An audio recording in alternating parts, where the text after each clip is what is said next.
Si vous ne désirez pas qu'on voit votre visage, vous pouvez couper votre caméra. Il va être mis en ligne plus tard sur notre page YouTube. Nous vous encourageons à fermer vos micros le temps des présentations. Bien sûr, vous pourrez les rouvrir plus tard pour poser les questions. Et en parlant des questions, on va avoir une période de questions à la fin des présentations, mais vous pouvez également les poser au fur et à mesure dans le chat. J'ai ma super collègue Marion qui est là et qui va les surveiller, les noter au fur et à mesure pour plus tard les poser aux panélistes.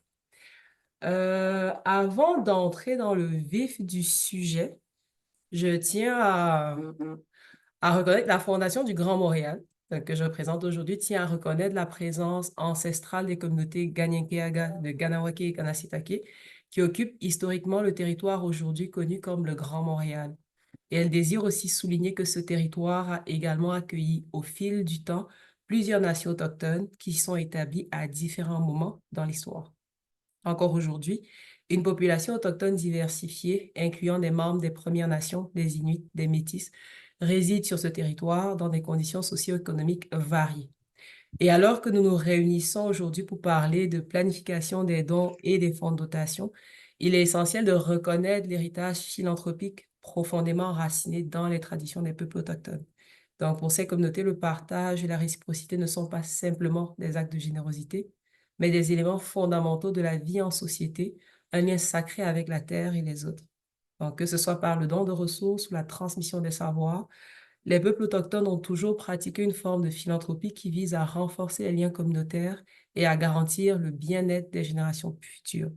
Le peuple Haudenosaunee, dont justement font partie les Kanien'kehá:ka, a par exemple le principe de la septième génération, une philosophie selon laquelle les décisions que nous prenons aujourd'hui devraient permettre de créer un monde durable pour les 7 générations à venir. Et nous aimerions aussi reconnaître que l'héritage que nous avons le privilège de partager ou redonner vient de ces territoires qui ont été protégés et entretenus depuis des millénaires par les nations autochtones. Donc, alors que nous abordons aujourd'hui le sujet lié à la planification des dons et des fonds de dotation, puissions-nous nous inspirer de ces valeurs de solidarité et de responsabilité partagée. En honorant les pratiques de la philanthropie autochtone, nous nous engageons à construire un avenir où le bien-être collectif reste au cœur de nos actions. Donc, ceci étant dit, la Fondation du Grand Montréal, je vais peut-être, Marion, tu vas peut-être lancer le partage pour ceux qui ne nous connaîtraient pas, mais je crois que la plupart vous nous connaissez. La Fondation du Grand Montréal, c'est une fondation communautaire dont on fait partie d'un réseau de fondations communautaires qui compte près de 200 membres à travers le Canada, une dizaine au Québec. Et notre mission, enfin nos actions s'articulent autour de 3 principaux axes. Donc, le premier, c'est mobiliser les ressources philanthropiques. Le deuxième, ça va être de catalyser les initiatives et les partenariats dont on fait partie de différents partenariats, comme par exemple le projet d'impact collectif de Centre du Grand Montréal ou d'autres. Et enfin, diffuser des connaissances sur les enjeux communautaires. Donc, le webinaire d'aujourd'hui s'inscrit un peu à l'intersection entre entre les trois, en fait, ces 3 axes-là, parce qu'on va parler de planification des dons et de fonds de dotation. Pourquoi on fait ce webinaire? C'est parce qu'on s'est rendu compte que on a souvent des webinaires sur la planification des dons tout seul. On en a sur les dons planifiés tout seul, mais nous, on voulait comme avoir autour de la table toutes les expertises qui pourraient entrer en ligne de compte quand on parle de philanthropie. Donc, planification successorale et fiscalité, planification financière et gestion d'actifs, et également tendance en philanthropie. Donc, j'ai le grand plaisir d'accueillir 3 panélistes qui ont accepté de se prêter au jeu, qui sont des experts chacune dans l'un de ces domaines. Et je vais les laisser eux-mêmes se présenter parce que je pense qu'on n'est jamais mieux présenté que par soi-même. Donc, Laetitia, je vais te laisser la parole pour commencer. Bonjour, ben merci d'abord de l'invitation, Linda. Là, ça nous fait toujours plaisir, nous, de parler philanthropie. On est donc une firme de services conseils en philanthropie qui existe depuis 25 ans, la firme Épisode. J'en suis la propriétaire, la présidente. Puis, ce qu'on fait, en fait, nous, c'est qu'on collabore à la fois avec des organismes à but non lucratif, des entreprises, des fondations. On veut les aider à développer leur culture philanthropique, puis à les propulser dans leur quête d'impact. Donc, on fait ça grâce à toutes sortes de stratégies performantes. Puis, parallèlement à ça, en fait, on est les incubateurs de la plus grande étude sur les tendances en philanthropie. Donc, ça va me faire plaisir aussi de vous partager certaines données parce qu'on évalue, en fait, on est un peu, on monitore là, les intérêts et les motivations puis les comportements des donateurs depuis les 15 dernières années au Québec et au Canada. Donc, je pense que ça va être aussi ça, là, mon apport, là, de vous parler des grandes tendances puis de peut-être porter la voix des organismes aussi. Mais ça me fait plaisir d'être là. Merci, Laetitia. Diane, je vais te passer la parole. Bonjour, mon nom c'est Diane Tonis. Je suis associée en fiscalité chez Richter Bureau familial d'affaires. Je dirige notre groupe succession. Alors, on fait le règlement de succession, mais aussi la planification successorale. Je suis aussi membre du conseil de la Fondation de Grand Montréal. Je préside aussi notre comité d'engagement et je travaille aussi avec l'équipe de Linda pour leur épauler sur le côté fiscalité des dons qui nous sont présentés par nos donateurs. Merci beaucoup, Diane. Ruben. Bonjour tout le monde. Premièrement, merci aussi à la Fondation du Grand Montréal pour cette opportunité de contribuer à ce webinaire.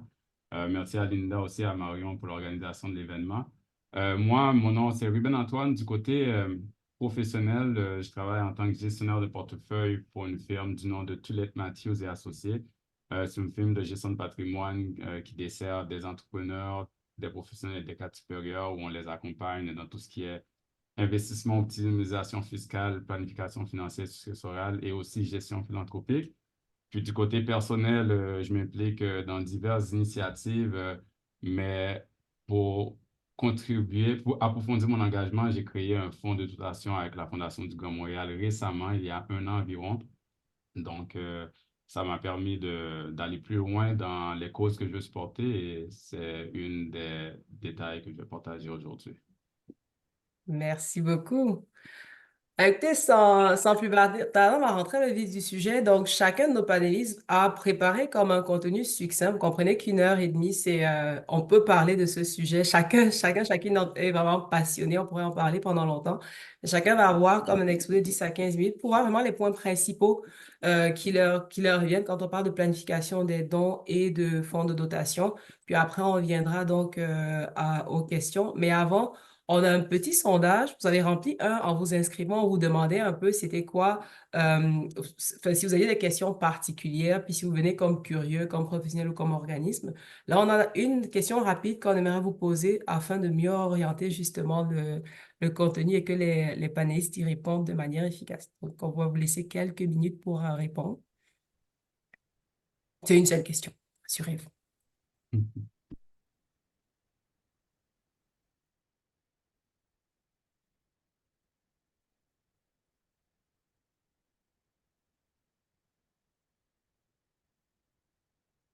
Marion, c'est toi qui vois quand les rentrées les réponses. Fait que tu nous diras quand c'est le moment pour arrêter le sondage.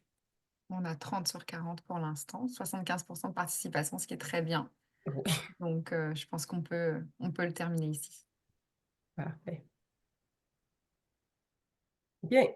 Bon, c'est quand même mieux comprendre les fonds de dotation, ça arrive haut la main. Je crois qu'il y a du monde avec qui je dois jaser après. C'est le fun. Puis mieux comprendre les tendances en philanthropie. Fait que Laetitia, tu as du travail. Savoir bien parler avec son client des fonds de dotation. Ruben, il y a de l'intérêt. Comprendre les avantages fiscaux liés aux fonds de dotation. Fait que Diane, il y a aussi du travail pour toi. Fait que c'est assez, il y a des réponses dans à tous les niveaux. Puis on va voir dans le détail que un point ramène très facilement à l'autre. Et qu'on était, pendant la préparation du webinaire, on s'est rendu compte comment on rebondissait très facilement. Puis, une question, par exemple, qui est posée simplement en fiscalité, en fait, elle touche les tendances en philanthropie, puis elle touche aussi la conversation qu'on peut avoir avec son professionnel. Et sans plus tarder, Ruben, je vais te passer la parole pour débuter pour débuter, pour parler justement de la planification financière, puis de comment Parfait. on parle à son client. Parfait. Donc, on va aller à la première, à cette étape, oui. Donc, c'est sûr que moi, étant donné que je travaille dans le conseil financier, ici, je fais référence aux conseillers financiers, mais ça s'applique à toutes sortes de professionnels qui peuvent être dans une situation de parler philanthropie avec son client, que ce soit du côté légal, successoral ou fiscal. Mais en général, ce que je vois dans mon expérience et quand j'en parle aussi avec mes pairs de l'industrie, mes confrères et consoeurs de l'industrie, il y a beaucoup d'hésitation de parler de philanthropie avec les clients, puis ça semble venir d'une impression où les conseillers ne sentent pas que c'est leur place de parler de philanthropie. Des fois, ils ont peur de comment ça va être perçu. Ils ont l'impression que ça peut créer un malaise parce que soit c'est trop personnel ou peut-être qu'ils veulent faire attention, qu'ils pensent que le client va se sentir jugé, par exemple, s'il partage les causes qu'il supporte. Moi, le message que je voulais faire passer aujourd'hui, c'est que je pense que c'est quand même notre devoir en tant que conseiller de parler de philanthropie avec le client, parce que si je regarde du côté du conseil financier, notre rôle, c'est d'aider les clients à atteindre leurs objectifs personnels et financiers. Typiquement, par exemple, on va aider le client, on va faire des analyses pour voir si le client peut atteindre ses objectifs de retraite, par exemple. Est-ce que le client a une retraite saine et viable? Mais souvent, les clients, ils ont d'autres aspirations aussi. Ils veulent réaliser des objectifs personnels de redonner suivants. Puis, on peut être quelqu'un clé pour les aider aussi à atteindre ces objectifs-là. Donc, je pense que ça fait partie du rôle. Ça, c'est juste généralement, mais aussi, comme on va voir plus tard, faire des dons, tout le côté de dons de bienfaisance, ça peut aussi être avoir un impact dans l'optimisation, un impact positif dans l'optimisation fiscale et successorale. Donc, quand on rentre dans la planification fiscale et successorale, les dons font partie intégrante de cette planification-là. Donc, ça rentre directement dans ce qu'on fait. Puis sur la présentation, il y a un dernier point que j'ai rajouté où j'ai déjà entendu de certains pairs de l'industrie où il y a une certaine crainte à faire des dons parce que peut-être que le conseiller a un peur qu'il y a des fonds qui sortent du portefeuille, des fonds importants.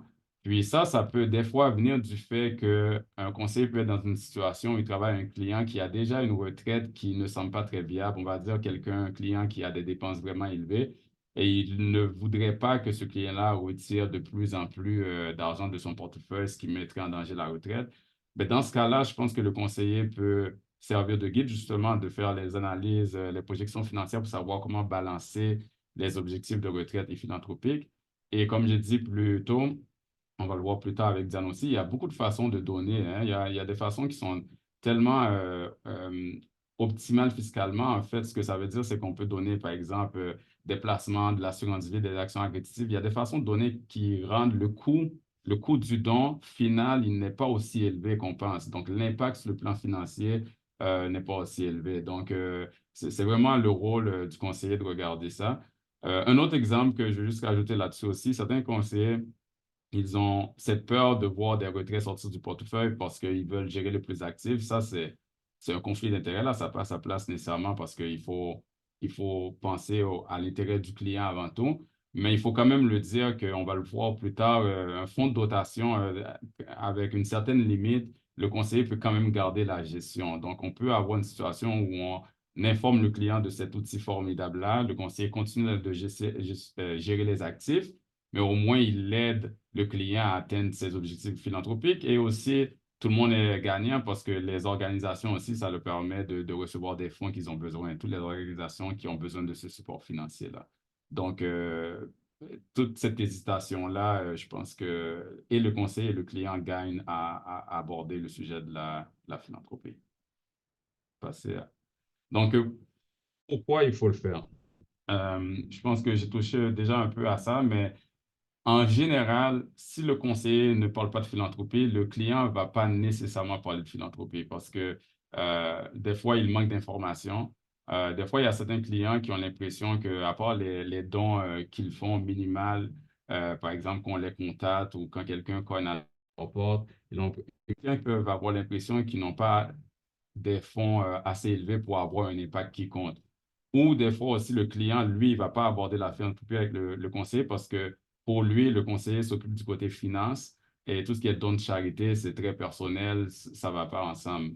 Donc, c'est vraiment au conseiller de le faire parce que, comme j'ai dit plus tôt, il peut apporter beaucoup de valeur. Et en le faisant, il va permettre au client d'avoir plus d'informations pour mieux donner, pour optimiser sa situation, pour supporter les causes qui sont chères à ses yeux. Et pourquoi le faire aussi? On l'a dit plus tôt, ça peut permettre d'avoir une situation où la charge fiscale du vivant peut être réduite. Tu sais, on gagne jamais, on n'est jamais plus riche en donnant, mais si en donnant, ça peut faire qu'on améliore notre situation fiscale personnelle ou au décès, ben tant mieux. Peut-être ça peut nous permettre de donner encore plus. Donc ça, c'est notre avantage. Et une autre raison pourquoi il faut parler de philanthropie, tu sais, on parle de fiscalité et tout.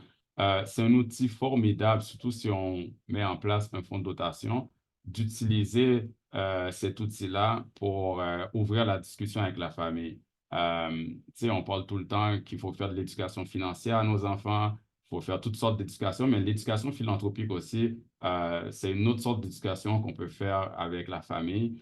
Donc, avec le fonds philanthropique, tu sais, en décembre ou n'importe quand dans l'année, la famille peut s'asseoir, puis avec des enfants, on décide ensemble quel organisme qu'on va choisir pour donner. Donc, ça aide beaucoup à transmettre les valeurs et à commencer à sensibiliser la prochaine génération à l'importance du partage et une bonne façon de faire passer les valeurs de génération en génération. Donc, malgré tout ça, on peut se demander, OK, on l'a dit plus tôt, les conseillers, des fois, il y a une hésitation, donc ils veulent trouver le bon moment pour aborder la philanthropie avec les clients. Donc, pour un conseiller financier, les moments qui sont plus naturels, je dirais, c'est justement quand il y a une opportunité de faire de la planification fiscale ou successorale. Donc, quand on parle de planification fiscale, quelques exemples, c'est par exemple, si un conseiller gère les placements de ses clients, et une partie de ces placements-là sont dans une corporation, ben, si les placements ont bien fait et il y a un gain non réalisé, des fois, on est dans une situation où un client, on le sait, tu sais, par exemple, on voit sa déclaration d'impôt ou il le partage, on sait que ce client-là fait des dons annuels. On va dire qu'ils font des dons annuels de 10 000 par année en argent comptant. Mais c'est une bonne opportunité d'expliquer à ce client-là qu'il peut faire le même don d'une valeur de 10 000 par année, on va dire, mais en le faisant à travers des gains, excusez-moi, à travers des placements dans la corporation, c'est beaucoup plus efficace. Donc, on va en parler un peu plus tard, mais c'est une opportunité qu'il faut garder ça en tête. Si on voit la situation où il y a des gains latents importants dans une corporation, c'est un bon moment pour en discuter. Une autre situation peut être si un client, une année donnée, à un moment donné, vient de faire une transaction quelconque, où son revenu cette année-là va être beaucoup plus élevé.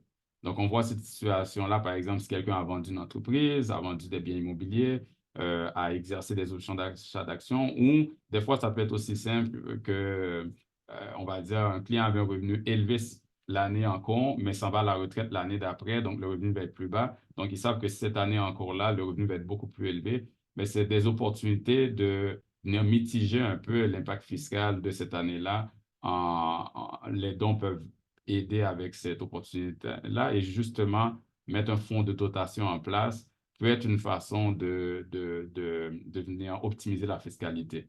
Ce que je veux dire par là, c'est que si quelqu'un, encore une fois, donne 10 000 par année chaque année, ben cette personne-là, si elle compte le faire sur 10 ans, ben, elle pourrait faire un don de 100 000.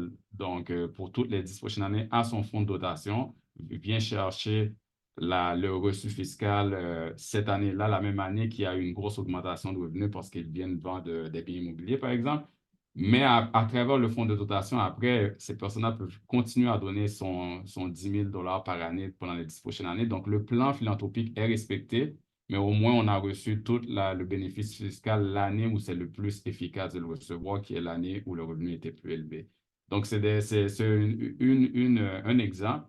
Si on va maintenant dans la planification successorale, euh, je l'ai dit plus tôt, du côté plus qualitatif que quantitatif, si un client nous partage à quel point c'est important que la famille donne aux suivants, les enfants, on veut les éduquer, ben, on le sait que quand on s'assoit pour, par exemple, aider un client à mettre un testament en place, on rentre déjà dans des discussions très personnelles. Hein. C'est qui les liquidateurs, liquidatrices, les enfants à qui qu'on veut donner. Ben, c'est une bonne opportunité, surtout pour un client qu'on voit qu'il y a déjà la fibre philanthropique, de leur parler de philanthropie et de leur expliquer aussi comment, c'est quoi l'impact au niveau fiscal, parce qu'on le sait tout, au décès, il y a un grand impact fiscal, mais comment des dons au décès peuvent venir mitiger cet impact fiscal-là. Un exemple, c'est justement quelqu'un qui aurait une valeur quand même significative dans son REER ou son FER. Ben, on le sait, à moins que le REER est légué au conjoint, si le REER est légué à d'autres personnes ou aux enfants, ben, si on a un REER de 800 000, il y a une grande chance que la moitié aille en impôts au gouvernement. Donc, mettre le client au courant de cette situation-là et lui expliquer que des dons peuvent aider à mitiger cet impact fiscal-là, c'est une bonne opportunité pour amener le sujet de la philanthropie sur la table. Puis le dernier point, c'est, on le sait tous, on peut avoir des relations très approfondies avec nos clients et puis des fois, ils nous partagent des moments de leur vie qui sont vraiment importants. Donc, souvent, ils veulent remercier ces clients-là. Tu sais, des fois, on voit des clients, par exemple, qui ont eu une promotion vraiment importante ou qui viennent signer un gros contrat et ils savent que c'est dû, je ne sais pas, par exemple, à leur réseau qui ont commencé à bâtir depuis l'université ou la formation qu'ils ont eue à l'université. Des fois, ils veulent faire un don à cette université-là pour remercier de ça. Tu sais, on voit ça avec le HEC. Moi, je suis allé au HEC, par exemple. Je sais que c'est ce qui se passe. Des fois aussi, on voit des gens qui ont survécu à une maladie et qui ont été très bien servis et suivis dans un établissement hospitalier et puis ils veulent remercier. Donc, c'est des bonnes façons de leur expliquer comment mieux faire ce don-là, comment vous pouvez les accompagner en tant que conseiller pour que ça soit bien structuré et très optimal aussi. Donc, oui, si on passe à la prochaine. Donc, c'est un peu ça. Moi, personnellement, je tenais à parler de mon expérience parce que, comme j'ai dit plus tôt, il y a à peu près un an, j'ai mis en place, avec l'aide de la Fondation du Grand Montréal, mon propre fonds philanthropique. Pourquoi je l'ai fait? Ben, à la base, la raison personnelle, mes parents, en fait, la façon que j'ai été élevé, ils m'ont toujours dit que tout ce qu'on reçoit de l'univers ou de la vie ou du ciel, ce n'est pas 100% à nous. Il y a toujours une partie de ce qu'on reçoit qu'on a reçu de nos parents ou de la vie qui appartient à notre prochain. Donc, on a comme une petite dette qu'on rembourse, si je peux dire, qu'on redonne au suivant. Donc, à la base, c'est la raison pourquoi moi, je trouve que c'est important de juste faire des dons et de s'impliquer bénévolement ou juste de donner au suivant. Mais la raison pourquoi j'ai créé le fonds, ben non, ça m'a permis de le faire mieux, comme j'ai expliqué plus tôt, puis d'aller plus loin dans le support des causes qui me sont chères. Mais je voulais rajouter que du côté plus pratique aussi, étant donné que moi, personnellement, je me suis donné des objectifs philanthropiques, de la même façon qu'on peut avoir des objectifs financiers, euh, c'était un peu une façon de me donner de la discipline parce que on le sait que, tu sais, si le budget devient serré, là, une certaine année, par exemple, cette année, je fais des rénovations chez nous, donc le budget peut être serré. La chose qu'on a tendance à des fois à vouloir couper, ça peut être, par exemple, des dons de charité. Donc, en faisant un fonds philanthropique, on donne un montant plus significatif tout de suite par rapport à tout ce qu'on voulait donner dans le futur. On le donne l'année même. Et ça fait qu'après, cet argent-là, c'est comme un engagement, hein. Il est donné. Il est donné au fonds philanthropique. Donc, si le budget est serré dans les années futures, ben, on ne peut pas le reprendre. Et on s'assure avec cet engagement-là, cette discipline-là, que les causes qu'on veut supporter, ils vont continuer à recevoir le financement qu'ils ont besoin à travers le fonds philanthropique. Donc, moi, ça m'a ajouté de la discipline et je dois vous avouer, je trouve ça quand même fun aussi que je n'ai pas à courir après beaucoup d'autres organismes quand c'est la saison fiscale pour avoir les ressources fiscaux que j'ai perdus parce que je donne au fonds philanthropique, au fonds de dotation. Une fois, j'ai un reçu fiscal, ça simplifie mon administration personnelle et après, le fonds philanthropique peut distribuer à plusieurs organismes. Donc, le petit côté pratique, je trouve que ça aide aussi. Mais pour mon expérience avec la FGM, ben, tout s'est bien passé. Je veux juste rassurer tout le monde que quelques papiers à signer, mais la FGM, la Fondation du Grand Montréal et l'INDA et toutes les personnes impliquées pour accompagner les gens à mettre ça en place, ça se fait. Dans le fond, ils font tout le travail. Puis tout ce qu'il faut, c'est quelques rencontres et puis quelques papiers à signer et ça se fait vraiment bien. Et ça m'a vraiment rassuré d'en parler avec les clients parce que le processus se déroule vraiment bien. Donc, je le fais et j'invite tout le monde à le faire. Et puis, quand j'en parle aux clients, je veux dire, c'est toujours un étonnement. Les gens se disent tout le temps comment ça, je connaissais pas ça avant. Parce que, tu sais, on parle tout le temps d'argent, de plan financier, de fiscalité avec nos clients, puis c'est des sujets vraiment importants, mais tu sais, moi, j'ai une grande passion pour ça, mais on s'entend, ça peut être un peu aride pour certaines personnes. Tandis que parler de dons de charité, de philanthropie avec les clients, ça permet d'avoir des discussions plus riches, d'aller plus en profondeur, puis de vraiment connaître nos clients, de connaître leurs valeurs, leurs aspirations. Donc, mon message à tous les conseillers, c'est n'hésitez pas à le faire. Ça va approfondir votre relation avec vos clients et vous allez vraiment trouver ça gratifiant personnellement. Merci, Ruben. Je n'ai même pas besoin de faire un récapitulatif parce que je trouve que tu l'as bien fait à la fin. Mais je note surtout l'éducation, philanthropie, puis les objectifs philanthropiques. Je crois on a tendance effectivement à l'oublier de la même manière qu'on planifie sa vie, sa retraite, ses finances. Beaucoup planifient également leur philanthropie, puis d'en parler, ça vient rajouter un plus. Donc, on va en parler, rentrer dans le côté, Ruben a beaucoup parlé de fiscalité, on va rentrer dans le côté fiscal de la chose avec Diane. Alors, bonjour tout le monde. Alors, on me donne 10 minutes pour vous parler de la fiscalité des dons, alors que je pourrais parler pour 10 heures, sinon 10 jours. Alors, j'ai décidé de me restreindre à certains commentaires généraux pour ensuite réviser 6 points que je trouverais plus importants pour vous à retenir. Alors, quand on parle de la règle de base, elle est très simple. Ça commence très simple. Un don donne droit à un crédit d'impôt qui diminue le coût réel du don. Où ça devient plus compliqué, c'est lorsqu'on ne fait pas un don d'argent, mais peut-être on fait un don d'un bien, un don en nature. Et là, vous avez quelques exemples. Et chacun de ces exemples ont des règles spécifiques qui sont propres à eux. Alors, pour les actions de société publique, Ruben a déjà parlé un peu. Quand je donne quelque chose, si je fais un don à mon fils d'action de société publique, c'est une disposition à la juste valeur marchande. Alors, j'ai une réalisation du gain l'année du don à mon fils et je dois payer de l'impôt sur ce gain-là, même si, évidemment, mon fils ne me donne rien pour le don de ces actions-là. Mais lorsque je fais un don à une fondation publique ou un don à mon fonds de dotation, le gain est exempt d'impôt et j'ai le crédit d'impôt pour le plein montant. Alors, il y a une double d'avantage et il y a vraiment une épargne d'impôt. Là, ce n'est pas juste diminuer le coût de mon don, mais je vais vraiment gagner, j'ai beaucoup moins d'impôts à payer sur ces gains-là. Les polices d'assurance, c'est un autre genre de don qui est peut-être un peu plus compliqué. Il y a différentes façons de faire des dons de police d'assurance et les conséquences fiscales vont dépendre de la façon qu'on fait le don d'une police d'assurance puis la nature même du police.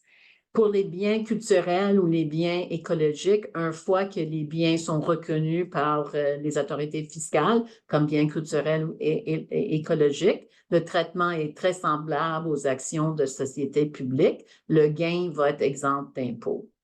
Et finalement, les actions de société privée peuvent aussi être données, mais pas à une fondation privée. Ils peuvent être donnés à une fondation publique. C'est faisable avec une fondation publique, mais c'est vraiment très complexe, mais ça pourrait évidemment avoir beaucoup d'avantages pour une famille. Alors, si les règles ne sont pas déjà assez compliquées dépendant des biens qu'on va donner, on a eu des changements dans la loi fiscale qui sont effectifs en 2024 qui rendent tout ça un peu plus compliqué. On a eu des changements au régime d'impôt minimum de remplacement et on a aussi eu le 24 juin le taux d'inclusion pour les gains en capital qui passe de 50% à 2/3. Alors, ces changements qui sont assez complexes en eux-mêmes rend encore plus complexe, malheureusement, la fiscalité des dons. Et on va regarder maintenant nos 6 points à retenir. Alors, là, je pense que le premier point revient à la règle de base. Alors, un don donne droit à un crédit d'impôt. Puis un crédit d'impôt vaut la même chose pour n'importe qui à n'importe quel niveau de revenu imposable. Donc, un don de 100 $ au Québec par un contribuable québécois donne un crédit d'impôt total de 53 $. Et c'est la même chose que j'ai des revenus annuels de 25 000 ou que j'ai des revenus annuels de 2,5 millions. Alors, c'est un crédit d'impôt. Le crédit d'impôt est toujours plus équitable. Ça a la même valeur pour n'importe quel contribuable, nonobstant le niveau de son revenu. Alors, et ça, je pense qu'on a parlé de l'éducation philanthropique. Je pense que c'est important lorsqu'on parle avec des jeunes dans nos entourages d'expliquer ce point-là et d'expliquer que quand je donne 50 $, bien, ça ne me coûte que vraiment un peu moins que 25 $. Alors, je pense que cette règle de base-là devrait être très bien ancrée chez nos jeunes pour commencer tout le processus de donner. Alors, l'autre chose qu'il faut savoir, c'est que si un contribuable n'a aucun impôt à payer, le crédit d'impôt pour don peut être utilisé dans les 5 ans suivants. Donc, ce n'est pas un crédit d'impôt remboursable, mais si je n'ai pas de revenus ou je n'ai pas d'impôt, parce que j'utilise d'autres crédits comme les crédits pour impôts étrangers ou d'autres choses, crédits médicaux, je peux garder le bénéfice de mon crédit d'impôt pour les 5 ans suivants. Troisième point, j'ai parlé du fait qu'il y a eu des changements importants dans le régime de l'impôt minimum et c'est des changements très techniques avec des add-backs de tel pourcentage ici et tel pourcentage là. En réalité, c'est la bonne nouvelle, c'est que très peu de donateurs vont être vraiment affectés par l'impôt minimum. OK? Alors oui, le taux d'impôt minimum a été augmenté de 17 à 20 % au niveau fédéral.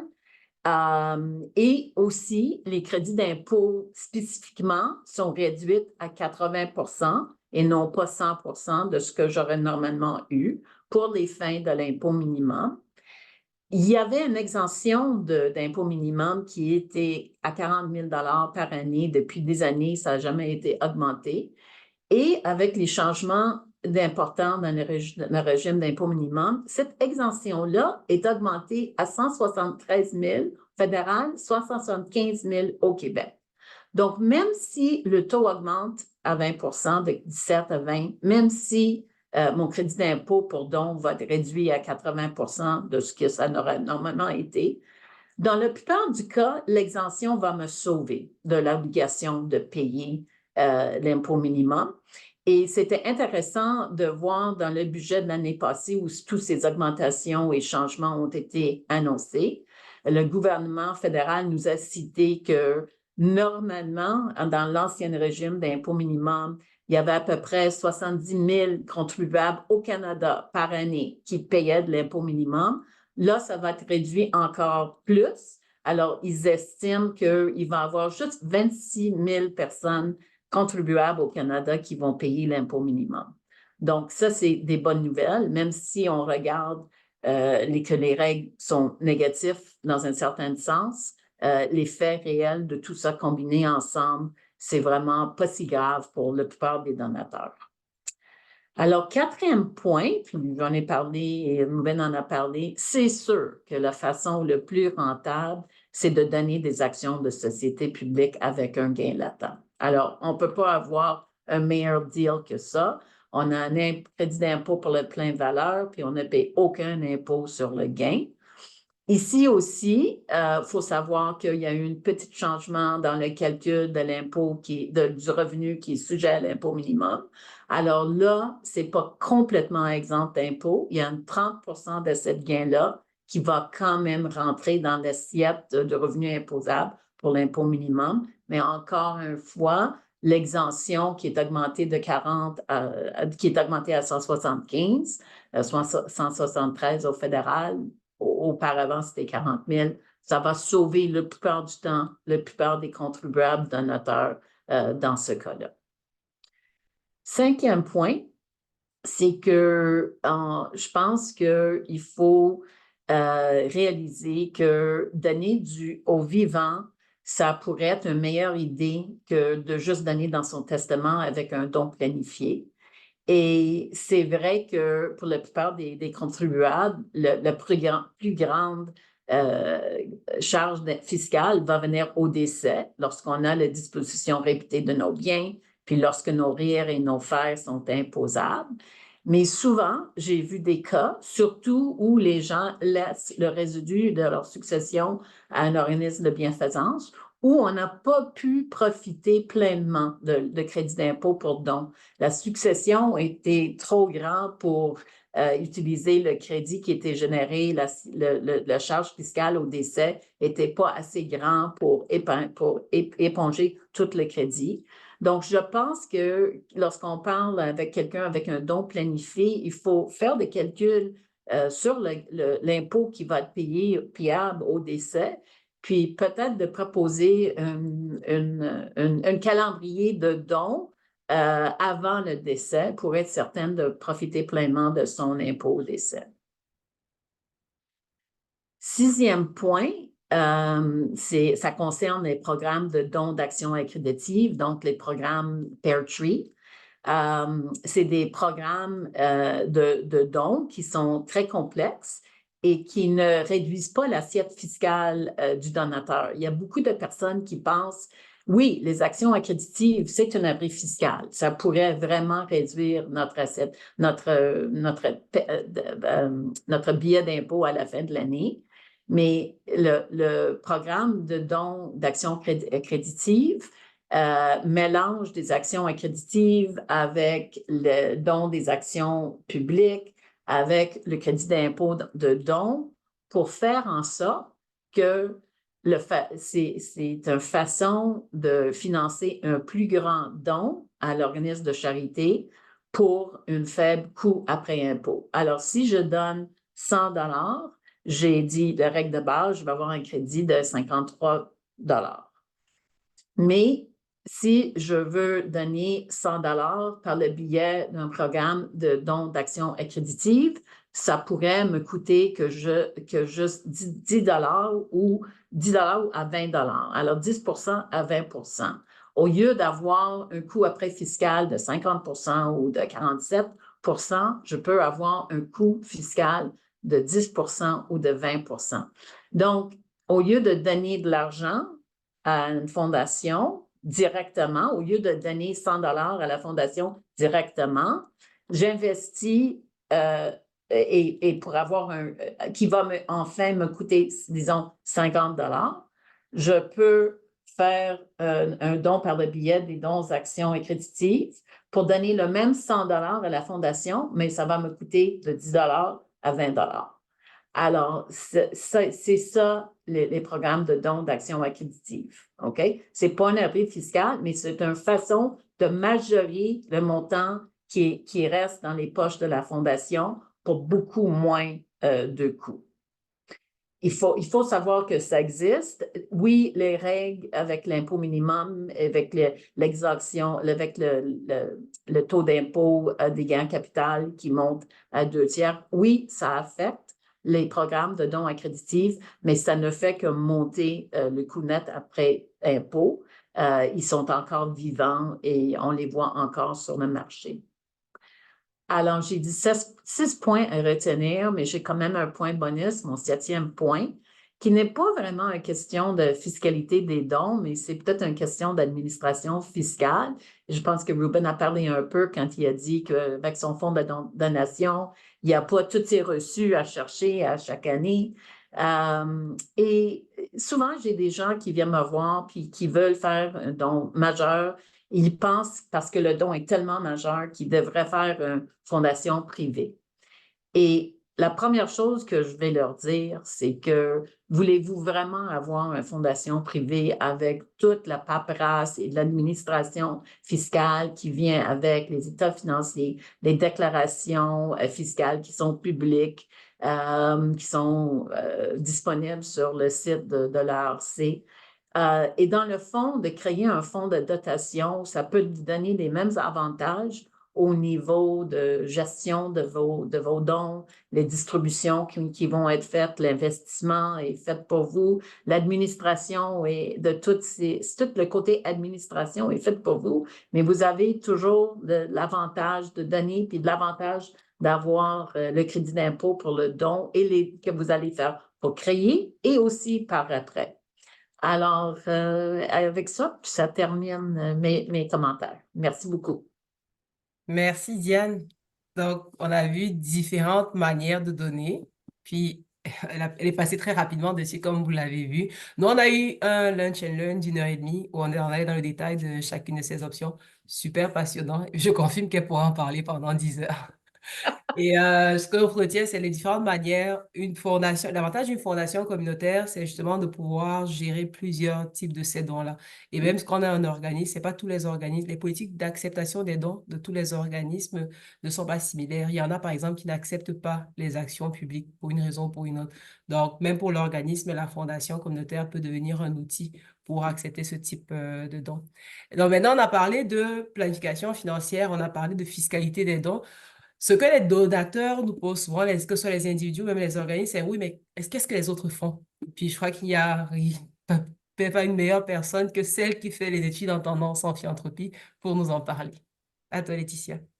Merci beaucoup. Alors, effectivement, je vous amène vraiment ailleurs là, pour ma partie de présentation parce que je vais vous démontrer en fait c'est quoi le portrait actuel. Puis vous allez voir, je commence par un portrait assez sombre, mais je vous garantis qu'il y a de la lumière dans ma présentation. Mais je voulais quand même vous conscientiser peut-être sur les enjeux en philanthropie et surtout les enjeux de nos organismes à but non lucratif. Donc, d'abord, il faut comprendre que c'est vraiment un secteur qui est fortement, fortement sollicité et dont les besoins sont grandissants.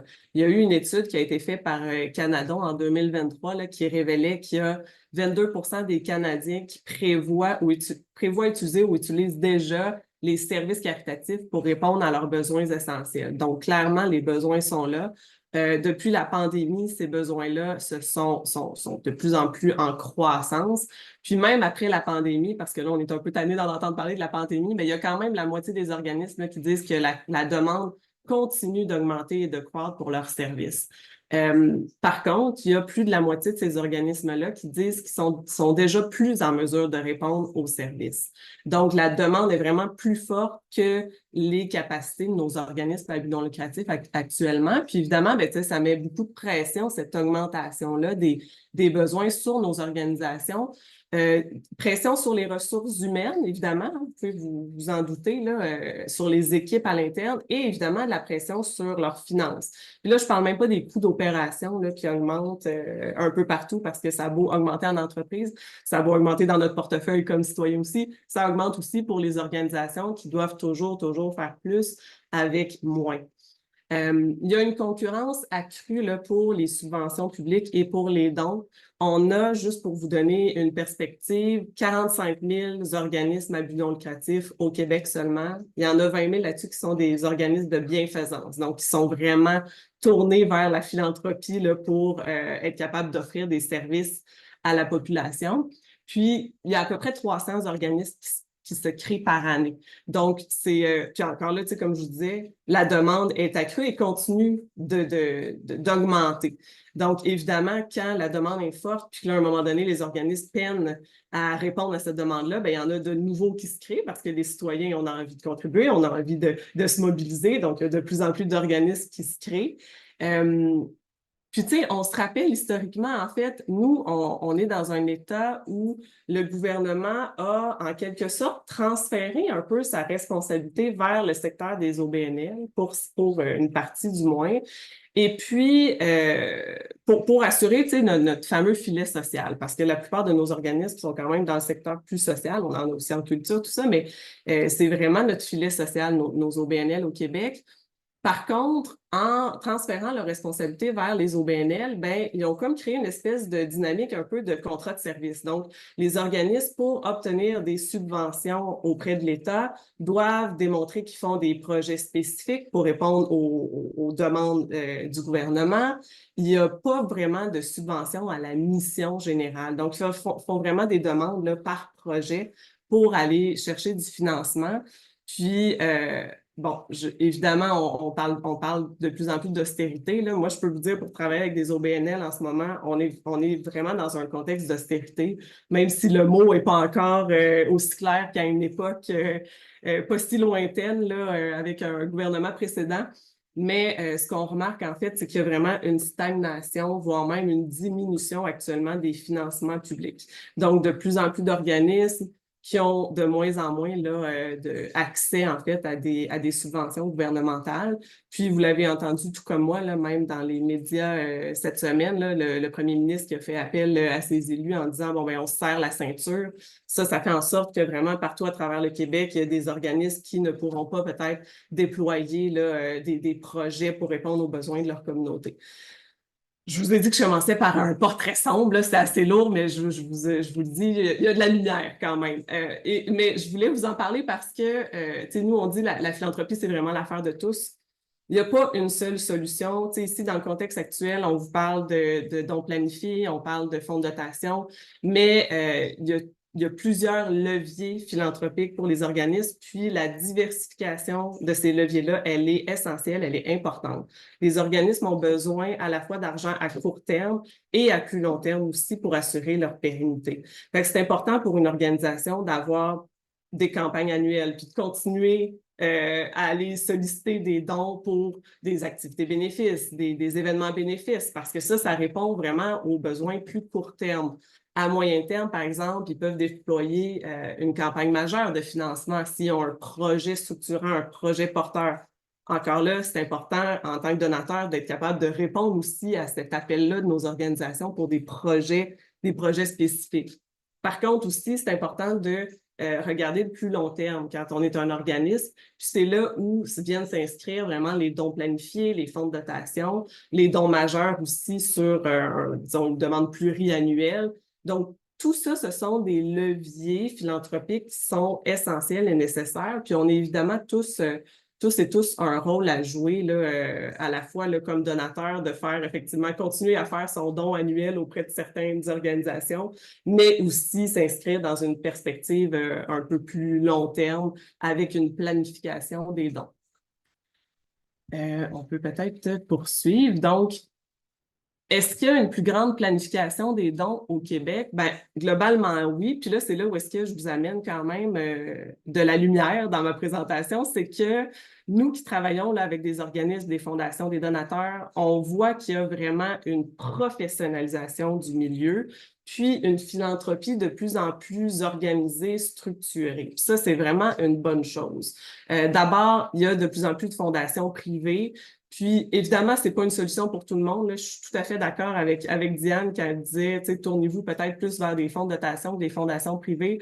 Par contre, pour les très grandes fortunes, ça reste vraiment intéressant là, de développer une fondation privée. Donc, c'est une avenue. Tu sais, quand je dis il y a plusieurs leviers philanthropiques, il faut savoir tous les utiliser parce qu'on en a vraiment besoin.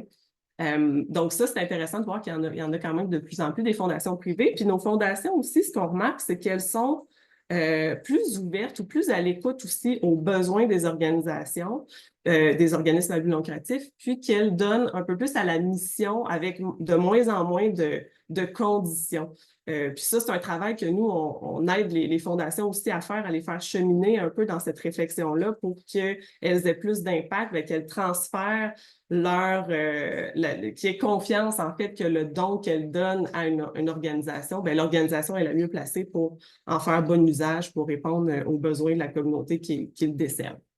On a aussi des PME qui sont de plus en plus intéressées à la philanthropie. Puis ça nous emballe parce que les PME étaient assez, voire inexistantes là, à une certaine époque en philanthropie, là, à part acheter un foursome dans un tournoi de golf, c'est pas mal tout ce qu'on les voyait faire, mais de plus en plus, nos petites entreprises, puis il faut dire aussi qu'on se rappelle au Québec, là, on a plus de PME que de grandes entreprises, là, donc c'est vraiment une bonne chose de voir que nos PME commencent à s'intéresser de façon encore plus structurée à la philanthropie.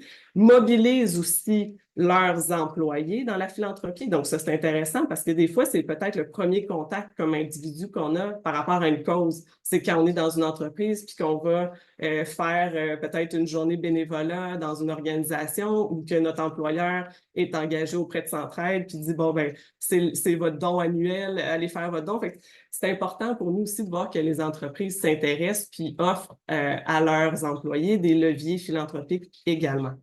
Les grandes entreprises, ce qu'on remarque, c'est qu'elles sont de plus en plus nombreuses à donner. Par contre, les budgets demeurent stables.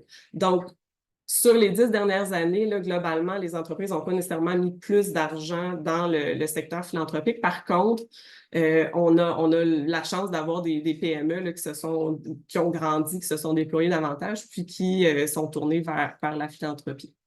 On a aussi de plus en plus de fonds de dotation. Ben, si on en fait un webinaire aujourd'hui, c'est bien la preuve qu'il y a de l'intérêt pour ça. Puis, nous, on aime bien référer les gens là, qui viennent à nous des fois parce que ça nous arrive d'avoir des donateurs qui se tournent vers nous en voulant de l'aide là, pour créer un fonds de dotation. Puis la première chose qu'on fait, c'est qu'on les dirige justement vers la Fondation du Grand Montréal.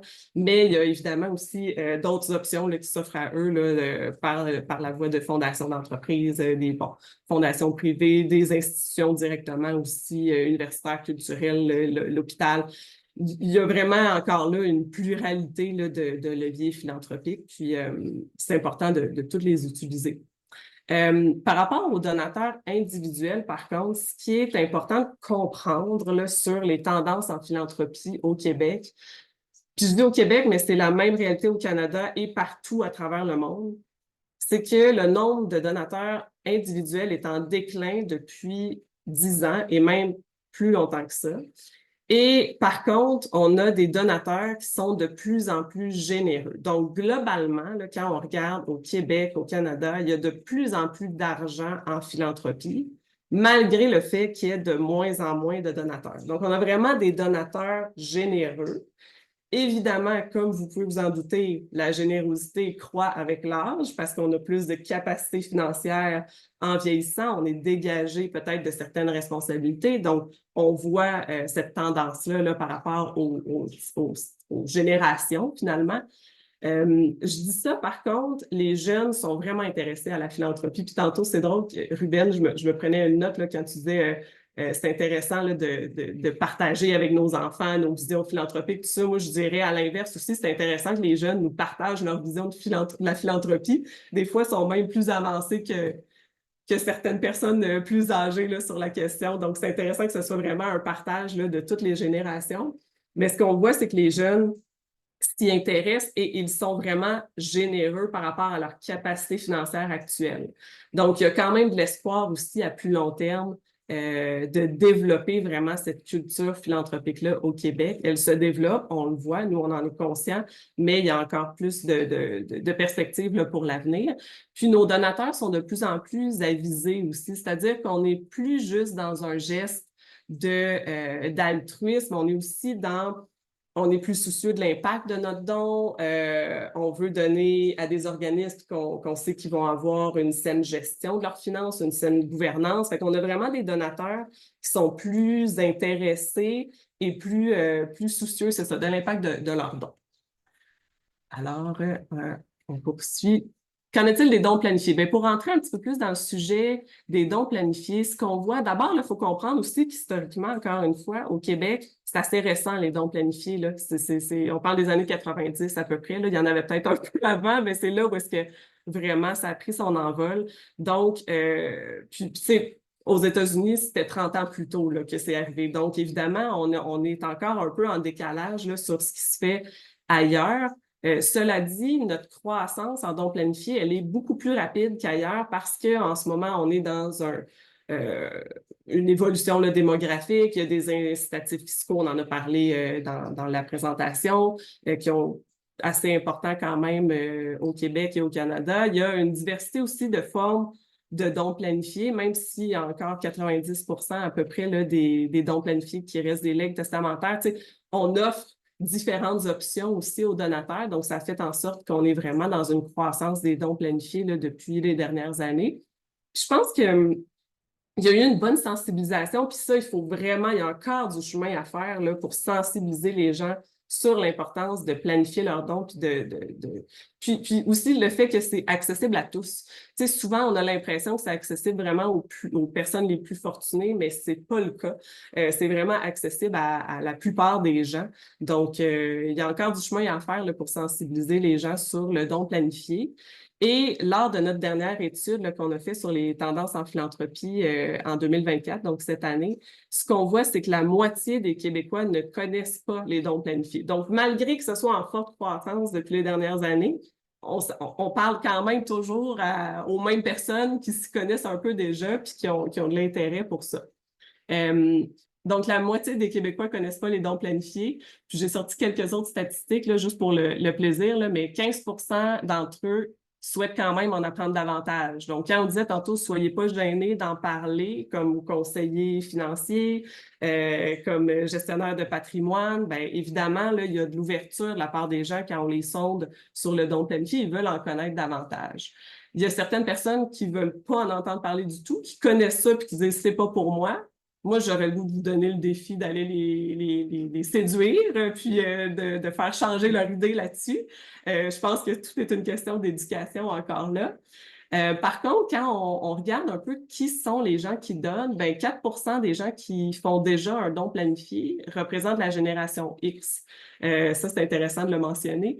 Puis 7% qui prévoient faire un don, ben dans le futur, sont des plus jeunes générations aussi. Puis je vais même vous pointer quelques profils là, de répondants là, qui nous ont dit qu'ils faisaient un don planifié. Donc, les gens qui prévoient faire un don planifié là, dans les profils, c'est surtout des Québécois immigrants première et deuxième génération, des gens dont la langue maternelle est l'anglais, des gens qui ont une famille avec des enfants, des gens qui sont actuellement sur le marché du travail, puis ceux qui ont une éducation là, de niveau universitaire.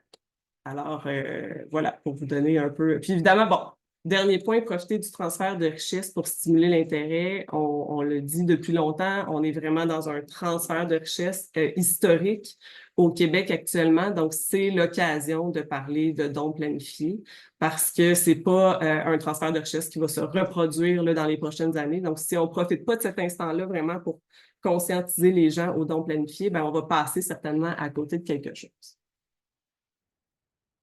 Le rôle des fondations communautaires dans le paysage philanthropique, et là, certainement que Linda et son équipe seraient encore plus outillés que moi là, pour vous en parler, mais moi, j'avais envie de vous dire, de mon point de vue, de ma perspective, le rôle d'une fondation communautaire est essentiel là, dans l'écosystème philanthropique.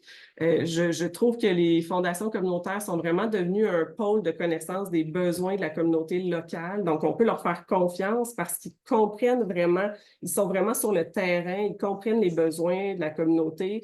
Puis, ils jouent aussi ce rôle clé-là là, d'être dans la promotion de la philanthropie. Puis ça, ben, c'est important de continuer, tu sais, avec des webinaires comme celui d'aujourd'hui, mais aussi par plusieurs autres moyens là, de conscientiser l'ensemble des citoyens sur l'importance de redonner, puis sur les façons de le faire aussi. Donc, évidemment, ben, on a déjà parlé des autres avantages, là, donc j'y reviendrai pas. Mais je vous dirais que pour un organisme aussi de faire appel à la Fondation du Grand Montréal, ça leur permet vraiment de se concentrer davantage sur leur mission et de vraiment donner, de simplifier tout le volet de gestion là, en travaillant, en ayant des fonds de dotation, par exemple, à la Fondation. Alors, je pense que c'est ce qui fait le tour. Puis, voilà. Merci, Laetitia. Nous allons passer c'est super intéressant. Je crois que j'attends chaque fois l'étude sur les tendances en philanthropie. Chaque année, je l'attends pour voir si ça a bougé. Puis j'avoue que la donnée sur les dons planifiés, puis l'immigration de première et deuxième génération ont été très montre surprise, mais agréablement. Parce que souvent, quand on pense effectivement programme de dons, on a tendance à peut-être, je crois que c'est de manière inconsciente. On a tendance à regarder un certain profil, peut-être des gens qui sont plus justement dans la soixantaine, 70, les fameux boomers, comme on dit souvent, parce qu'eux, ils vont transférer leur richesse bientôt. Puis je crois qu'on oublie souvent les personnes qui ont le potentiel, qu'on éduque dès maintenant pour qu'elles le fassent plus tard. On va Et puis, je ouvrir te rassure, Linda, là, on avait le même réflexe aussi, de se tourner vers les boomers parce qu'ils sont justement dans ce transfert de richesse, mais définitivement qu'il faut aussi pas laisser délaisser pour compte. Là. Il faut vraiment se concentrer aussi sur les X et les plus jeunes générations qui sont super intéressées. Absolument. Donc, c'est le terrain, la salle est ouverte, le micro est ouvert. Si vous voulez poser votre question, de manière... merci Françoise pour votre présence. Donc, vous pouvez poser votre question soit par le chat, soit en levant la main. Sentez-vous confortable. Je vais peut-être, souvent, ça prend une question brise-glace. Je vais la poser. Ruben, la question va être pour toi. On parle souvent de la gêne des conseillers, des planificateurs, de comment j'aborde ça avec mon client. Peut-être c'est quoi la pire réaction que tu as eue quand on a parlé à un des clients? Peut-être ça va comme casser un peu le mythe. Est-ce que quelqu'un t'a menacé de mort quelque chose? Je suis extrême là, mais c'est quoi la chose, la réaction la plus peut-être négative ou la plus extrême que tu as eue quand tu en as parlé à un de tes clients? Euh, la réaction la plus négative, ben, c'est sûr que, tu sais, j'ai dit tantôt, message au conseiller, n'hésitez pas à en parler, mais il peut avoir toutes sortes de réactions. Tu sais, des fois, le client lui-même peut être surpris, puis surpris que ça vienne du conseiller, mais après, tu sais, ils apprécient que le sujet est abordé. Mais la pire réaction a été un client en particulier, puis ça fait pas si longtemps que ça, et il m'a dit, non, moi, je contribue à rien. Tu sais, j'ai mes enfants, j'ai ma vie, ça coûte assez cher comme ça. Je ne supporte aucune organisation. Puis le client avait fait référence aux impôts. Il dit, moi, je paie assez d'impôts ici au Québec. Pourquoi je donnerais mon argent à des organisations? Et puis, donc, ça a été ça la pire réaction. Puis, je dois dire euh, j'avais fait un podcast sur la philanthropie l'année passée avec un invité qui m'avait fait comprendre que, tu sais, on regardait un peu comme ce que Laetitia vient de partager, tu sais, les données de donations au Québec par rapport à le reste du Canada, par rapport aux États-Unis. Puis le Canada, en général, donne moins qu'aux États-Unis et le Québec donne moins que les autres provinces. Il y a plusieurs raisons, là. Des fois, c'est des raisons religieuses. Au Québec, on est un petit peu moins religieux, alors que dans le reste, dans le Canada anglais, ben, les gens sont un petit peu plus religieux, donc ils donnent par rapport à leur église ou quoi que ce soit. Mais c'est vrai que notre autre explication pourquoi on donne moins au Canada et au Québec, c'est qu'il y a beaucoup de personnes, la façon qu'ils voient ça, c'est que ils payent déjà beaucoup d'impôts et à travers les impôts, le gouvernement supporte déjà beaucoup de, tu sais, l'éducation, la santé, beaucoup de causes sociales de la société. Donc, pour eux, c'est leur façon indirecte de déjà supporter diverses causes, donc ils ne veulent pas donner plus. Là, je ne sais pas si c'est la raison pour ce client-là, mais je sais que des fois, les gens se font cette raison-là ou cette logique-là pour ne pas contribuer. Mais pour répondre à la question, c'était la réaction, une réaction de ce client-là. Il était complètement fermé. Mais ce n'est pas la majorité, il faut le dire. La majorité vont être, vont recevoir le fait qu'un conseiller leur parle de ça de façon très positive. Puis il faut se rappeler, je crois qu'on le dit, on dit planification fiscale, planification financière. Pour certains, c'est comme, ouais, c'est les riches qui veulent pas payer de l'impôt. Il faut qu'on se rappelle que donner, ça coûte. Peu importe la Oui, on planification, s'en Mais occupe oui, donner, jamais. il y a un coût. Mais par contre, c'est un choix, c'est choisir où vont une partie de ces impôts. Parce que s'il y a des programmes qui ont été mis sur pied pour encourager le don de bienfaisance, c'est que quelque part, l'État nous donne le choix de décider où vont aller une partie au moins, du moins des impôts qu'on paye. Fait à nous de décider. un don, ça reste un geste démocratique à quelque part. Là. Tu sais, moi, je le vois presque comme un vote, finalement. On décide un peu qu'est-ce qui est important pour nous, puis où est-ce qu'on a Exact. envie de diriger cet argent-là. Là. Puis, tu sais, ce qui est dommage, en fait, du discours que tu dis, Ruben, là, sur ton client, là, puis on a vraiment envie de connaître qui il est, d'ailleurs, là, mais C'est Ne fais confidentiel. pas ça, Ruben. c'est que la victime là-dedans, c'est l'organisme. Tu sais, c'est l'organisme qui se tourne effectivement. Parce que, tu sais, la logique n'est pas complètement folle non plus, là, de dire on donne déjà beaucoup dans nos impôts, mais au final, une maison de soins palliatifs, ben, peut-être que ce client-là va en profiter un jour, puis la maison de soins palliatifs n'est pas 100% supportée par le gouvernement non plus. Elle doit se tourner vers la philanthropie là, pour compléter son budget annuel. Donc, c'est vraiment dommage parce que les victimes là-dedans, c'est les organisations. Mais je veux juste rajouter quelque chose parce qu'avec toute la présentation qu'on a faite aujourd'hui, même moi-même, j'ai appris, je suis plus outillé à faire face à une remarque comme ça. Pas pour dire que je dois convaincre le client, mais c'est juste, le but, c'est de donner de la perspective. Ce que Diane a partagé tantôt, tu sais, si tu donnes $100 Ben, premièrement, si ton revenu de 100 $ était au plus haut taux d'imposition, tu vas payer dans ton taux marginal 53 $ en impôts. Donc, tu le paies en impôts de toute façon et le gouvernement, après, il choisit où le distribuer. Mais comme tu viens de dire, Linda, ben, tu as la chance de reprendre ce 53 $ là et tu sais, c'est toi qui choisis après où le diriger. Donc, c'est quasiment le même montant en impôts, mais à la place de laisser le gouvernement décider, tu décides. Donc, quand on le met de cette façon-là, ça peut aider à un client de comprendre que faire des dons, oui, tu donnes l'argent, mais au moins tu choisis la direction et puis tu as le pouvoir de choisir la direction. Hmm. On a C'est une c'est comme question. on dit dans la planification testamentaire, on a une assiette d'argent, puis c'est à nous de décider quelle partie va à la famille, le gouvernement, puis les organismes de charité. Puis si je veux donner plus aux organismes de charité, je donne moins au gouvernement. Exact. Exact. Là, j'ai une question de Sylvia Viernick en ligne, ensuite ça, Sarah Laurence. Elle demande quels sont les avantages pour les PME et quels sont les dons les plus appropriés. Je pense que ça, c'est une question pour toi, Diane. Ben justement, j'ai oublié de dire que tous mes commentaires pour rendre ça encore plus simple étaient pour les individus. Les règles pour les compagnies peuvent être légèrement différentes. Alors, pour une compagnie, c'est une déduction. Donc, normalement, un PME peut profiter de certains taux d'impôt qui sont plus bas, des fois 20 %. Alors, ça leur coûte plus pour leur faire leurs dons.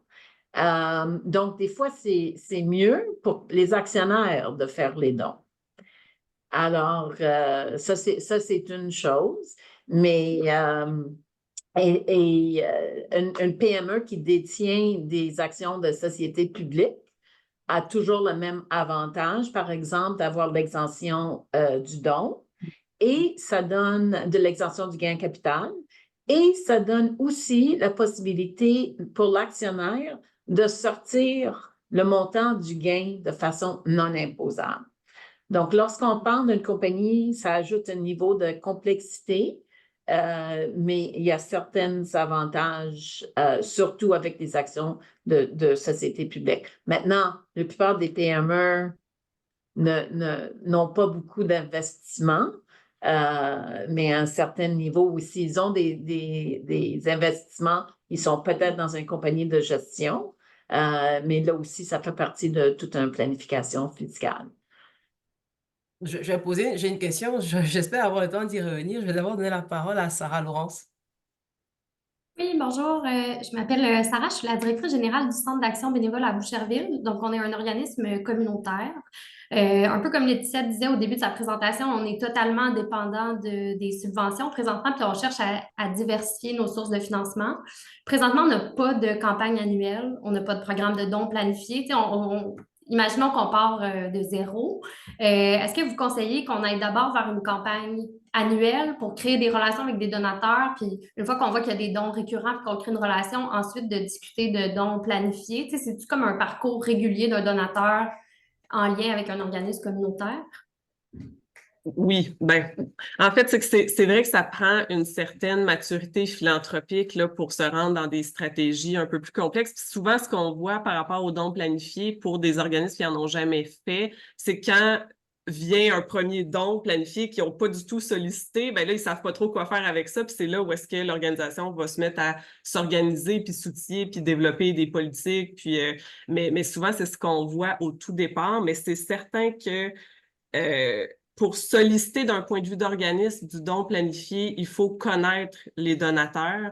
Puis, donc, il faut avoir un bassin de donateurs. Tu sais, c'est un peu trop prémédité de commencer par ce genre de stratégie-là d'un point de vue des organisations. Quoique, je vous invite quand même à peut-être vous entourer déjà de professionnels, parce qu'à un moment donné, vous allez devoir vous tourner aussi vers des fiscalistes, vers des gestionnaires de patrimoine pour vous aider dans cette démarche-là. Donc, il n'est jamais trop tard là, pour commencer à avoir des relations avec des professionnels aussi autour de vous qui vont vous aider là-dedans, ou la fondation, évidemment, aussi. Mais c'est certain qu'il faut quand même avoir un bassin de donateurs là, d'un point de vue organisme pour être capable de déployer ce genre de stratégie-là. C'est pas après un don unique, même si c'est un don important qu'on peut avoir ces discussions-là, c'est à fur et à mesure de cultiver, c'est des dons répétitifs. Ben, en fait, c'est que ce qu'on remarque, c'est que c'est souvent les donateurs les plus fidèles qui vont être propice à faire un don planifié et non pas nécessairement le donateur le plus généreux parce que c'est deux choses différentes, mais c'est pas non plus ça peut aussi être le cas. Fait qu'il faut vraiment pas se fermer puis se mettre des œillères. Là. Je pense que si vous avez déjà des donateurs qui contribuent quelques-uns, même s'ils sont pas nombreux, ben, ça peut définitivement être une discussion à avoir avec eux aussi. Là. OK, génial, merci. J'ai une question de Véronique dans le chat. Il dit, étant donné les montants de distribution, comment voyez-vous l'impact des fonds de dotation en philanthropie, surtout face à des besoins criants des organismes communautaires? Peut-être ouvrir sur les différents choix de distribution. Je crois que ça, c'est pour moi un peu. C'est vrai on a parlé de fonds de dotation tout le long, mais en anglais, enfin dans le Canada anglais, ils parlent plutôt de Donor Advice Fund de manière générale, fonds orientés par le donateur. C'est vrai que quand on dit dotation, les organismes ont souvent peur, en mode, enfin, il y a un lobby, je dirais, qui est comme contre les fonds de dotation, contre l'immobilisation du capital philanthropique, etc. Et ça, je le comprends, puis je respecte ce point de vue-là. Mais en même temps, si on reprend ce que Ruben a dit, par exemple, quand il m'a donné ces exemples dans planification, c'est je fais mon don important maintenant parce que c'est le moment qui est le plus propice, mais je vais continuer à respecter mon engagement philanthropique au fil des années. Fait que ce n'est pas au détriment, quand on décide de créer un fonds, c'est pas qu'on le fait au détriment des organismes qu'on soutient. Bien au contraire, on est en train de consolider sa stratégie de don pour soutenir les organismes qu'on soutient sur le long terme. Parce qu'après, on peut dire, je vais faire, mettons, un don d'assurance vie. Je prends un exemple. Mais au lieu d'avoir, je vais faire le don, puis gérer à qui est-ce que je vais le donner précisément, je donne à l'intérieur de mon fonds. Et après, pour les fonds orientés par le donateur, c'est le donateur qui décide, qui recommande, si on veut utiliser la terminologie légale appropriée, il va recommander les organisations à qui vont les subventions du fonds, dans quel pourcentage ou quel montant. Fait qu'après, nous, la fondation est un véhicule. Et c'est sûr que selon les attentes puis les besoins du créateur de fonds, il y en a qui arrivent qui disent ils veulent un fonds de dotation à perpétuité, ils veulent pas que le capital soit touché, pas du tout. Il y en a qui arrivent, puis on le respecte parce que pour eux, c'est que ce capital, l'argent qu'ils ont engrangé au fil des années, mais ça continue de soutenir l'organisme. Il faut se rappeler aussi qu'un fonds de dotation, quand il est capitalisé, que ce soit à perpétuité ou peu importe, au bout de 10 ans en général, on a fait les estimations. Au bout de 10 ans, je crois qu'il a déjà distribué la valeur initiale du capital. Puis, à ce moment, il a grossi, je pense, de 20% ou plus. Je devrais regarder la donnée. Fait que c'est deux manières différentes de voir. Mais après, c'est comme on dit le compte de banque puis le REER. Je veux dire, on contribue quand même dans nos REER, mais c'est à la retraite qu'on va éventuellement l'utiliser. Fait que le fait qu'on ait besoin d'argent maintenant, en tout cas, je ne sais pas pour vous, mais j'en ai besoin maintenant, n'empêche pas qu'on prévoit quand même de l'argent dans les REER. Fait que c'est je prends deux dynamiques qui sont différentes et on regarde toujours les besoins du créateur de fonds. J'en ai qui le font sur 5 ans. Puis Ruben, je prends ton exemple. Toi, ton fonds, c'est un fonds où tu peux distribuer du capital rapidement selon les besoins. Fait il y a plusieurs options. Il ne faut pas le voir de manière... il n'y a pas une seule... Il n'y a pas one size fits all, comme on dit en anglais. Il n'y a pas une solution qui est unique. De la même manière que les gens sont différents, leurs projets sont différents, il y aura différents types de fonds, puis différentes manières de distribuer. Puis d'ailleurs, ça me permet, Diane, je vais te poser la question. On a souvent des gens qui nous arrivent et puis qui disent, justement, est-ce que j'ai besoin, parce qu'il y a souvent, est-ce que je veux donner telle chose ou telle affaire? Est-ce que c'est mieux donner plus tard ou maintenant? Je dis, est-ce qu'on a besoin d'un fiscaliste pour être capable de planifier ses dons de manière efficace? Je pense que oui, surtout si on pense faire un don planifié. Alors, la première étape, c'est de faire un calcul. Aujourd'hui, ben, comme on dit toujours, si on aurait eu un accident d'auto la semaine passée, pour ne pas prévoir le décès de quelqu'un, quel aurait été l'impôt payable? Et quel est le don qu'on aurait besoin pour effacer tout ou une partie importante ou une demi de cet impôt-là? Donc, je pense que ça, c'est la première étape. Et si je compare la dette fiscale puis le don planifié, puis c'est clair que je vais l'utiliser, c'est parfait. Mais si non, le crédit d'impôt est beaucoup plus grand que l'assiette fiscale, mais là, on devrait peut-être parler puis comme on a toujours dit, un don, c'est un don, on se départit de l'argent. Hein, et peut-être le but du don planifié, évidemment, hein, c'est que j'ai tout cet argent-là de mon vivant qui va produire un revenu sur lequel que je vais utiliser pour vivre. Alors, ça fait partie de toute une planification financière fiscale, je crois. Super. Mais j'ai déjà eu des gens qui avaient des gros salaires, qui payaient de l'impôt à 53 et qui avaient beaucoup d'argent en banque parce qu'ils ne dépensaient pas leur salaire. Et j'ai déjà convaincu la personne qui avait l'idée de créer un fonds de dotation à son décès, j'ai déjà convaincu la personne de donner un certain montant à chaque année. Merci beaucoup. Je crois que ça permet de répondre, je crois, une préoccupation qu'on a souvent. C'est à quel moment je commence à donner, puis comment je m'organise. Puis je vois qu'il y a une question de Francis Lessard qui me semble très spécifique. J'ai l'impression que c'est un fonds qui existe déjà. Peut-être pour cette question, si vous voulez laisser votre adresse courriel, soit à Marion, soit à moi, puis pour qu'on discute précisément.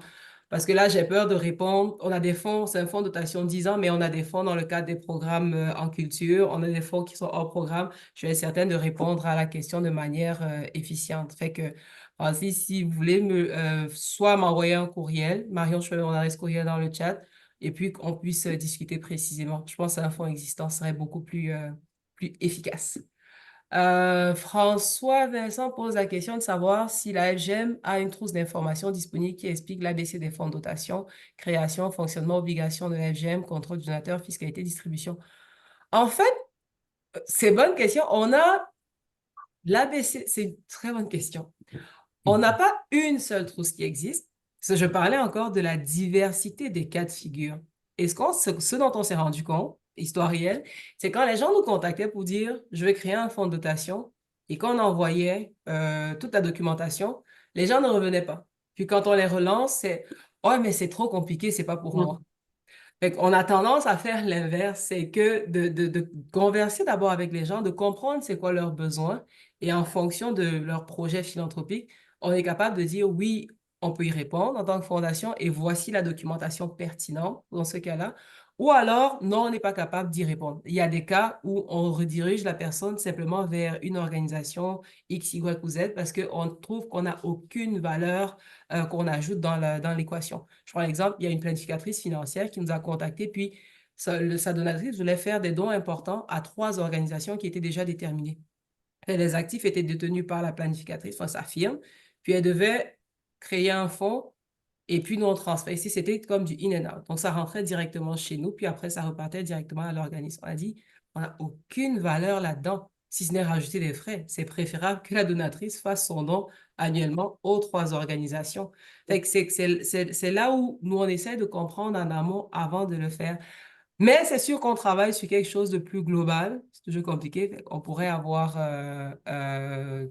peut-être dans le long terme quelque chose. Mais si vous souhaitez avoir précisément l'information, je crois que Marion, si on a l'adresse courriel de M. Vincent, on pourra également lui envoyer faire un suivi. Avons-nous d'autres Je voulais questions? juste dire, c'est vrai que Oui. quand on va sur Internet, il y a beaucoup de ressources qui expliquent les Donor Advised Funds en anglais, mais comme on sait dans ces milieux-là, souvent en français, il y a un petit peu moins de ressources. C'est vrai qu'il n'y a pas beaucoup d'informations sur cet outil-là. Donc, il y a peut-être une opportunité de faire un blog là-dessus. Et puis je vois, ah Marion, merci.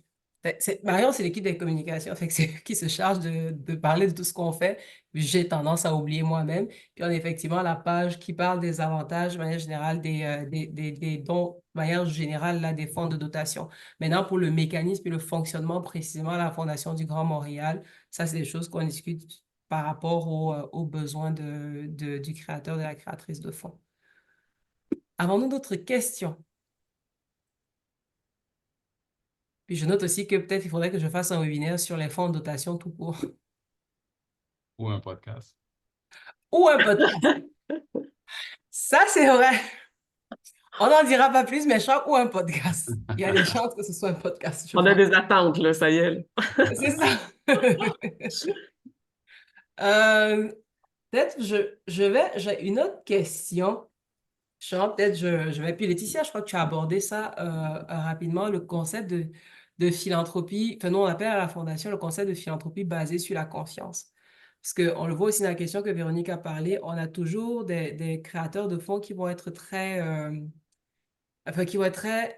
voici ma manière de faire, je veux rien savoir du donateur, c'est comme ça que je fonctionne.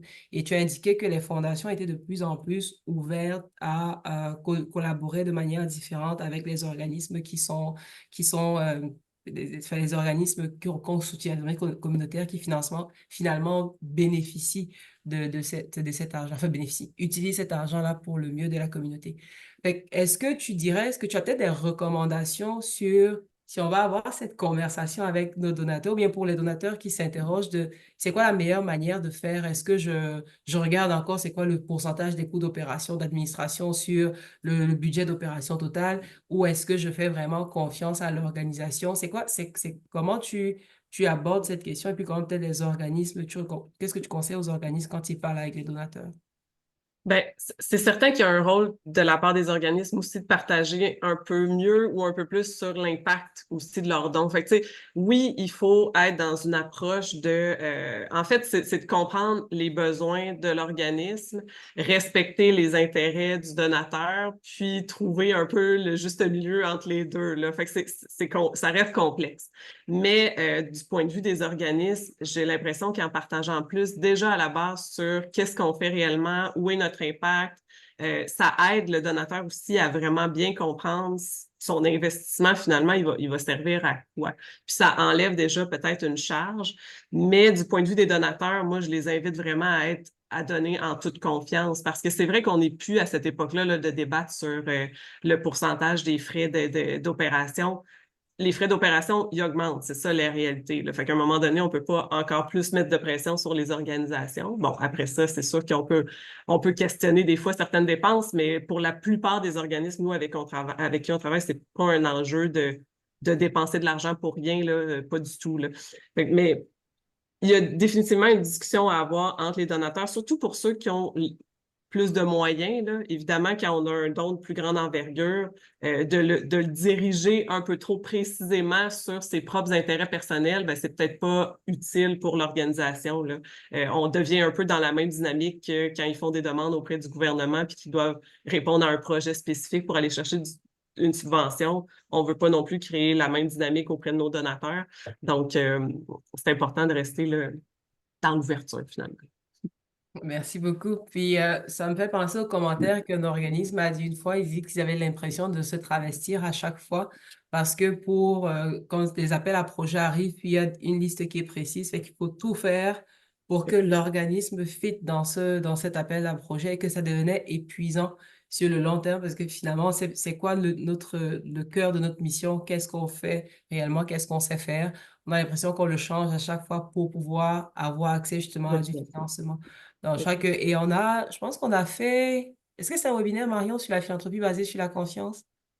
Oui, c'est sur notre page YouTube aussi, je pense. Oui, absolument, sur notre chaîne YouTube. Ben, fait que c'est une ressource peut-être qu'on pourrait partager pour pour les donateurs qui souhaitent savoir ce que ça mange l'hiver, comme on dit, ou alors les organismes qui veulent peut-être avoir des pistes de solutions pour aborder la question avec leurs donateurs.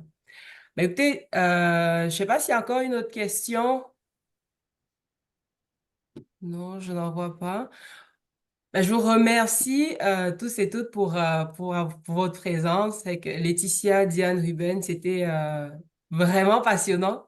Je crois que moi-même, j'en ai appris. Ce qui est bien, je pense, avec des présentations, enfin des webinaires, des activités comme celle-ci, c'est comme Ruben a dit tantôt, on prend des choses, je pense, qu'on ignorait ou bien qu'on n'arrivait pas à formuler de manière cohérente. Et puis, ça nous aide nous-mêmes dans la manière de faire. Donc, n'hésitez pas à regarder s'il y a des sujets que vous souhaiteriez aborder, dont on a déjà parlé des fonds de dotation, peut-être webinaire, peut-être podcast, on va sûrement en parler. Mais s'il y a d'autres points que vous aimeriez voir, l'idée vraiment des rendez-vous de la FGM, c'est d'aborder différentes thématiques dans le but justement de sensibiliser à la philanthropie, à la réalité des organismes dans le milieu. Donc, et n'hésitez pas s'il y a des sujets qui vous intéresseraient, n'hésitez pas à nous en faire part. Inscrivez-vous également à notre infolettre. Je crois que c'est toutes nos communications. Quand il y a des webinaires comme ceux-ci qui arrivent, c'est toujours là qu'on les envoie. On a également une revue de presse super intéressante quand on veut être au courant de ce qui se passe justement dans le milieu. N'hésitez pas à vous y inscrire. Je crois que Marion va pouvoir mettre le lien. Elle est efficace, Marion. Je pense, puis elle écrit là. Je sais pas ce que je ferais sans elle, honnêtement. Il faut avoir une Marion dans vos vies. Donc, vous avez le lien pour l'infolette, puis elle pourra sûrement mettre celui pour la revue de presse aussi. Et puis, merci vraiment de votre intérêt en philanthropie. Si vous êtes là, c'est que ce soit par votre emploi, que ce soit à titre personnel, vous avez de l'intérêt pour la philanthropie. Puis on l'a vu, ça demeure un élément, je pense, essentiel pour soutenir le tissu social, puis nos communautés. Donc, merci à vous. Et j'espère vous revoir prochainement pour un futur rendez-vous de la FGM. Merci beaucoup. Merci tout le beaucoup. monde. Merci. Merci. Merci, Linda. Bye Merci. bye.